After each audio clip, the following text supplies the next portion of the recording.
როგორც მოგეხსენებათ, რამდენიმე დღის წინ საპარლამენტო უმრავლესობასთან კონსულტაციების საფუძველზე მივიღეთ გადაწყვეტილება საქართველოს რეგიონული განვითარების სამინისტროს შექმნის შესახებ. გარდა ამისა, განვაცხადეთ, რომ აღნიშნულ თანამდებობას ვადონი გრიგოლ ლილუაშვილი დაიკავებდა.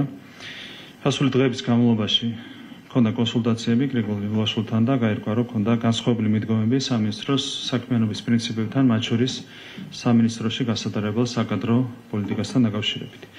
აქედან გამომდინარე მივიღეთ გადაწყვეტილება, რომ ბატონი გრიგოლ ლილუაშვილი აღარ დაიკავებს რეგიონული განვითარების მინისტრის თანამდებობას. ამ გადაწყვეტილებამდე მივედით ჩვენ ერთობლივად.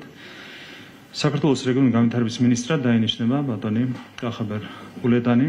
კახა გულედანს აქვს მართვის და რეგიონულ საკითხებზე მუშაობის ძალიან ფართო გამოცდილება. წლების განმავლობაში ის მუშაობდა ჯერ კერძო სექტორში 2016-17 წლებში.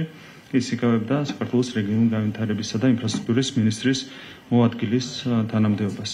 მოგვიანებით ის იყო სამგორის რაიონის გამგებელი, ქალაქ თბილისის მუნიციპალური ინსპექციის ხელმძღვანელი.